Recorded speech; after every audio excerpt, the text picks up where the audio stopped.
You're watching Power Nation. Today on Engine Power, we are building a high-tech aftermarket version of Chevrolet's OG Big Block, an all-aluminum W Series. Conventional is out the window with big cubic inches, high-flowing induction, and state-of-the-art injection to make new school pump gas power. What the hell is that then? Oh, that's my bad. Oh.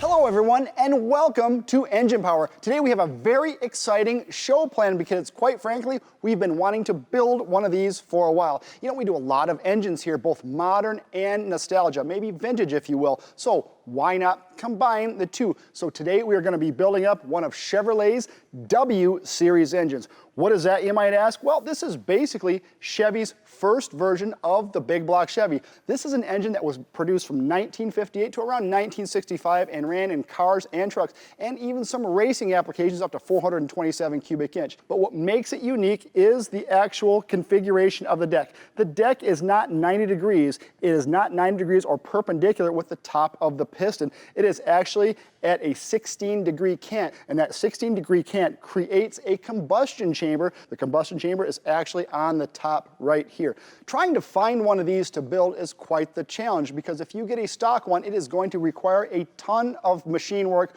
when you get it done. So we decided, why not go full aftermarket with it and build something big and something that runs great and makes big power on pump gas. So we contacted Bill Mitchell Products and picked up one of their all-aluminum W Series engines. This engine has been designed to be very parts friendly. Original 409 stuff is hard to get, so they have gone the extra mile and redesigned this to work with conventional big block Chevy parts, so the part sourcing and the parts availability and options to build are almost endless.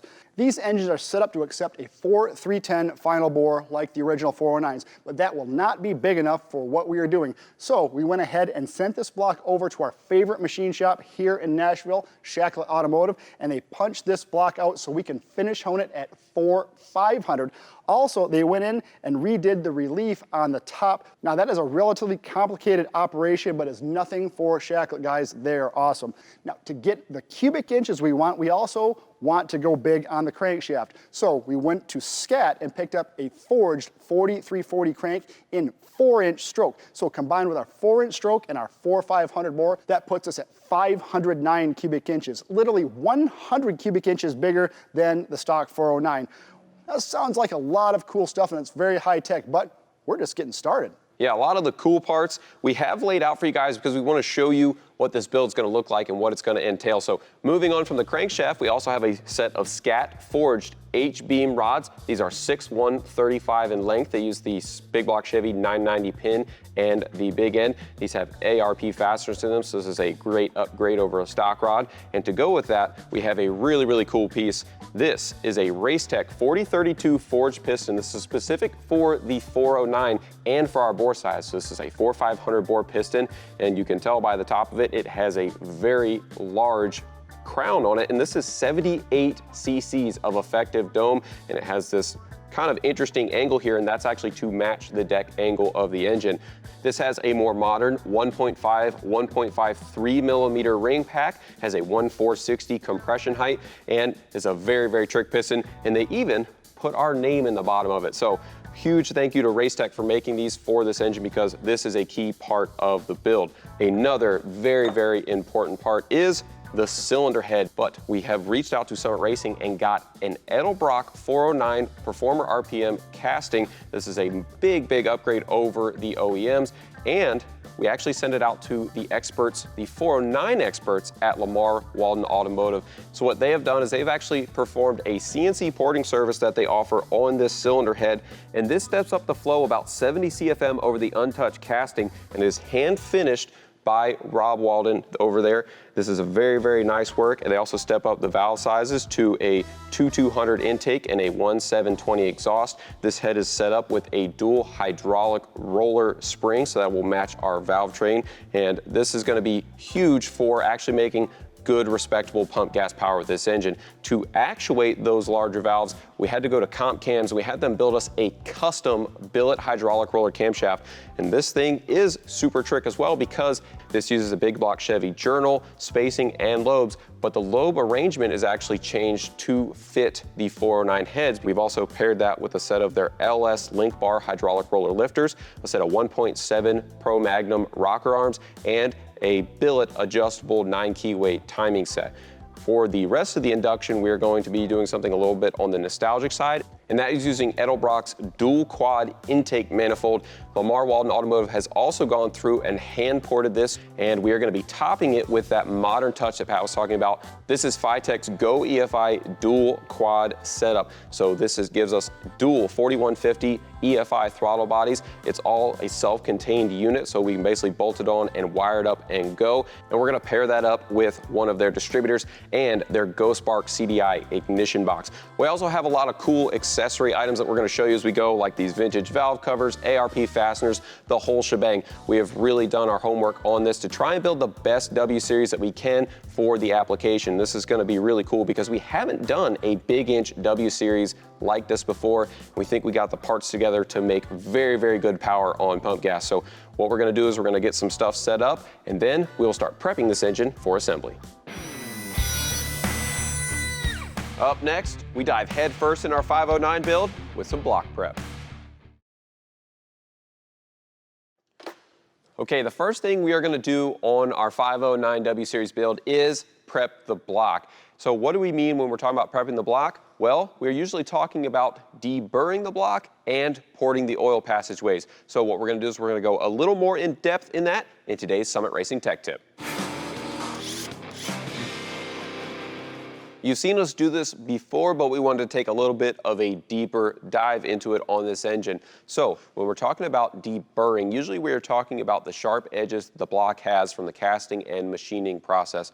Usually all over there will be sharp edges on the deck surfaces, there will be casting flash left over from the OE, and what we want to do is we want to go through and break those sharp edges and basically just very gently round them off, because sharp edges not only can create stress risers, but it does make the block a lot easier to work with during the assembly process. We're also usually talking about porting the oil passageways, and when we're doing that, what we're talking about is when the block is machined, they obviously drill holes through the casting so that the oil can flow to the rest of the engine, but usually when they do that, there leaves a sharp edge. Sharp edges create turbulence and kind of restrict oil flow, so we want to go through and round off those sharp edges, give them a nice smooth radius for the oil to transition. So what are we using to do this? Well, there are a few specialized tools, but honestly, this is just general hand tool stuff, and you can get all of this from Summit Racing Equipment. So the first one is a set of carbide burrs. So we have two sets here. These are a 6-inch long shank, and we have some for ferrous metals like cast iron or steel, and we have some for non-ferrous like aluminum, like we're going to be using on this block. After that, we are going to use a cartridge roll or a sandpaper roll to smooth it out. So this is actually a port and polishing kit that you can get from Summit Racing Equipment. It has a bunch of different sizes and grits of abrasive, and this will give us that nice smooth finish that we're looking for. For some of the more sensitive areas of the block, we'll usually use a set of hand files, a small, not very coarse file. For grinders, you have a couple different options. You have corded, you have cordless, we have air, and we even have an air pencil here. This is really nice for doing the small areas of the block, like the passageways that feed the mains directly. You also want to have some safety equipment because you're going to be throwing a lot of pieces of metal out. So we usually have an apron on of some sort, definitely safety glasses. A headlamp makes it very, very nice when you're trying to get into tight spots, and then definitely proper hearing protection, because this process usually takes a couple hours, especially if you're starting with something like a stock block that needs a lot of work, and you'll be holding that grinder next to your head, and you want to protect your hearing. On this block, they've done a really great job from Bill Mitchell of deburring it, so there's actually not that much to deburr on this one, just a few areas of the block that have been machined, a little bit around the mains, and then we will move on to porting the oil passageways. So let's start out, we'll show you what we do around the mains, and we'll move on from there. We always use a hand file around the mains because even though it's tempting to get after it with a burr, we do not want to risk slipping off and putting a mark in the main cap register or in the main saddle area. We are only breaking the sharp edge here, not trying to introduce a bevel or change the shape. Then we can move on to porting the passageways by the oil filter housing, picking up a non-ferrous carbide to roughly shape the radius we are trying to create. This is where you have to be careful on aluminum because the non-ferrous burrs remove a lot of material quickly. If you're not careful, it can go from, that looks pretty good, to, oh, I messed that up in a hurry. We'll use a ferrous carbide for a little more precise adjustment and then follow it up with a cartridge roll abrasive to take out any imperfections and give it a smooth finish. We will repeat this process everywhere we can get to, following the path of the oil from the filter all the way to the mains. Here we will carefully use our air pencil to just break the sharp edge and remove any burrs left over from the drilling process. Okay, with that we have our block fully deburred, and the next thing we're going to do is put it in the cleaner because we want to make sure we don't have these metal shavings out of here. We actually didn't have a ton to do because Bill Mitchell did a great job, but we just went through, touched a few areas, ported the oil passageways, and now we can move on. Next up, we get to checking so we don't go wrecking all of our brand new parts and our 509 build.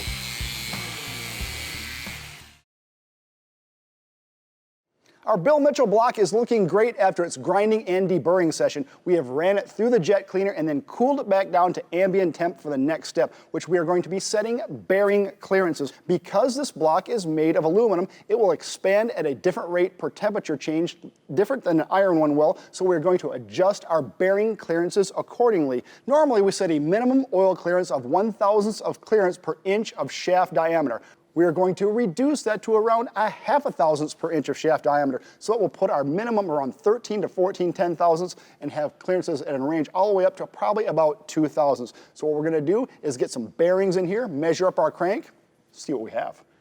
Okay, so we have pretty much everything prepped in order to measure our bearing clearances. We like doing this before we do a lot of machine work. That way, if something needs to be adjusted, we have the opportunity to do it before we start getting parts final clean. So we're gonna assemble everything dry, but basically the exact same we would during final assembly. I thought you cleaned this block. I did. What the hell is that then? Oh, that's my bad. Oh, jeez. With a donutless block, we can carefully press the upper main bearings into the block and then install the main caps, starting with the back 3 to fit our dial bore gauge. The caps are tapped down into the register before the studs are screwed in hand tight, and the washers and nuts are fastened down snug with ARP Ultra Torque lube. All of the main fasteners are torqued to 110 pound-feet from the inside out. And then we can set our micrometer to 1 journal size and use it to zero out our sun and dial bore gauge. Then we can use it to take a direct oil clearance measurement inside the bearings on the matching main, and they all fall between 15 and 17 10/1000ths. With our main bearing clearances all tuned up, it's time to move on to setting the clearance on the rod bearings. Now it's pretty easy. We're going to get our king bearings put into our scat rods and get them checked. What's important is the bolt that goes into this. The scat rod uses an ARP bolt. ARP is one of the premier manufacturers of rod bolts, and they do a great job, and they have a lot of different ones for different applications. Their standard one is made out of 8740 chromoly. This particular one in our scat rod is made out of ARP 2000. Now that is a steel alloy that has very similar characteristics to the 8740, but it is able to be heat treated to up to 220,000 PSI of tensile strength. And that is important because rod bolt is one of the most stressed fasteners in the engine. The rod has to take about 7,000 pounds of force that's trying to throw that rod and piston assembly out into orbit at 6,000 RPM, so it's very, very critical. With all that said, what we're going to do, we're going to get our bearings and our rods, get them torqued up, and get them checked. For the rods, we can install a coated set of king bearings into the freshly cleaned rods, taking note of the upper and lower orientations. The rod caps are installed and the bolts are snugged down with ARP Ultra Torque lube before being torqued to 90 pound-feet to achieve the proper bolt stretch of between 57 and 62 10/1000ths. Unlike the block, we are sticking to our usual 1/1000th per inch of shaft spec, so after setting the micrometer and dial bore gauge to the matching rod journal size, we can measure our vertical oil clearance. The entire process is repeated on each rod, and they all come out between 22 and 24 10/1000ths.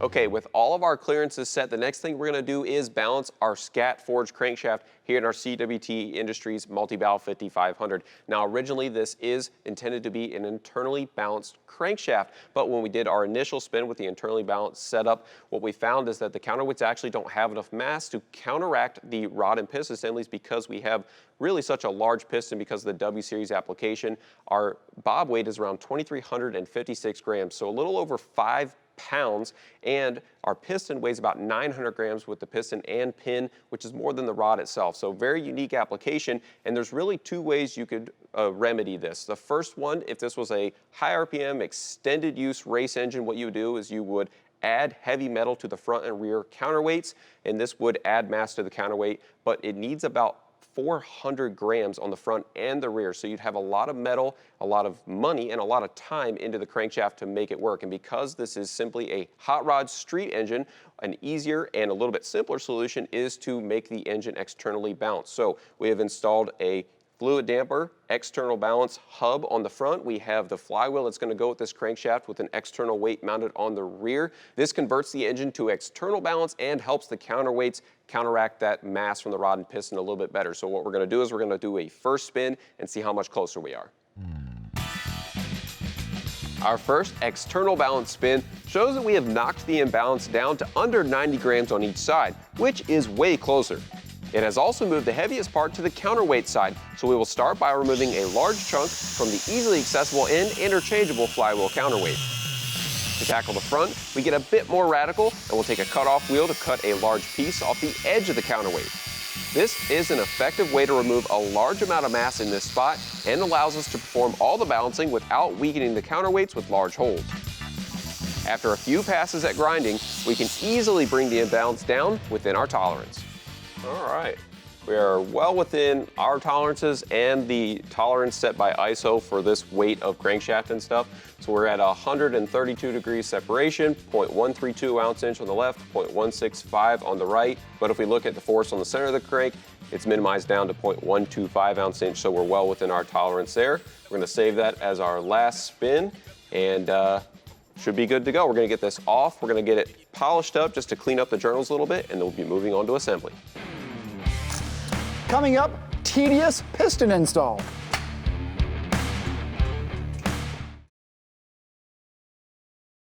All right, we're on to assembly. So the first thing we're gonna do, we already got our bearings in there with some Hot Shot Secret Assembly lube on them. We're gonna drop in our 4-inch stroke scat crank and get going.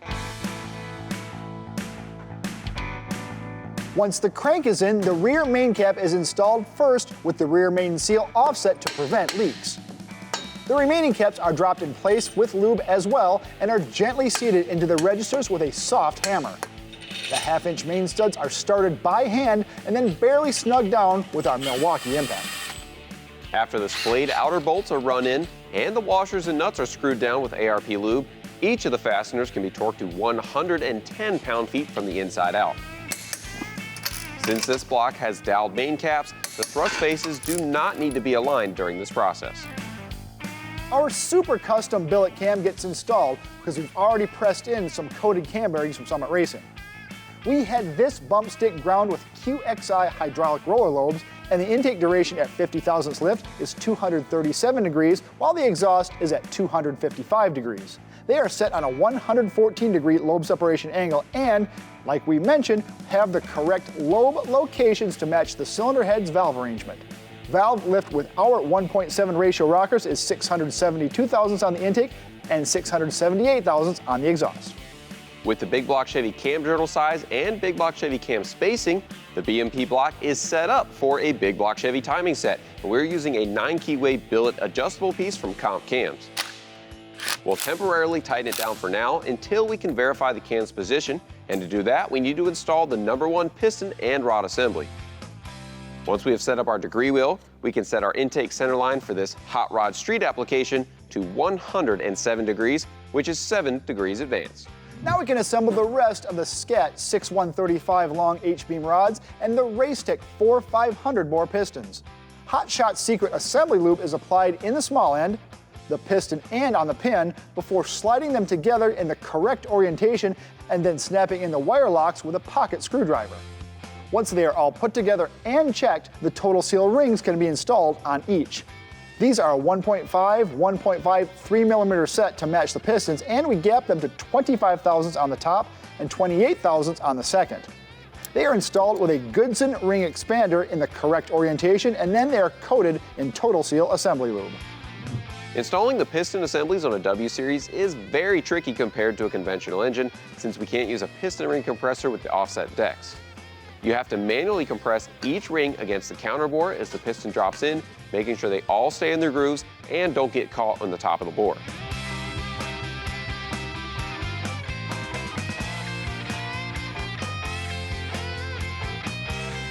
Most challenging part of this whole build, doing this right here. Yep. Just gotta kind of like manually compress the rings as they go in and make sure they don't roll over. And Shacklet did a nice job on that top relief. yeah, and once you get it in there, get all the rings in past that, angle, it goes very, very smooth. That's hard as all get out to cut right. Yeah. Being patient and careful is a must, but once the piston rings are past the bore chamfer, the piston is pushed down just like normal, with the rod bolts being temporarily tightened down until we finish the process. Once all 8 assemblies are installed, we can flip the block over and torque each rod bolt to 85 pound-feet to achieve the proper stretch again, which is between 55 and 62 10,000ths of an inch. All right, feel good. Bottom end is torqued up. Yes, but we have smooth ran out of time for right now. We've got a lot of stuff accomplished, but next time you see this, the rest of it is going together and it is getting ran on the dyno. That's right, I cannot wait. But if you want to see more cool builds like this, make sure you check out the rest of the stuff we do here on Engine Power.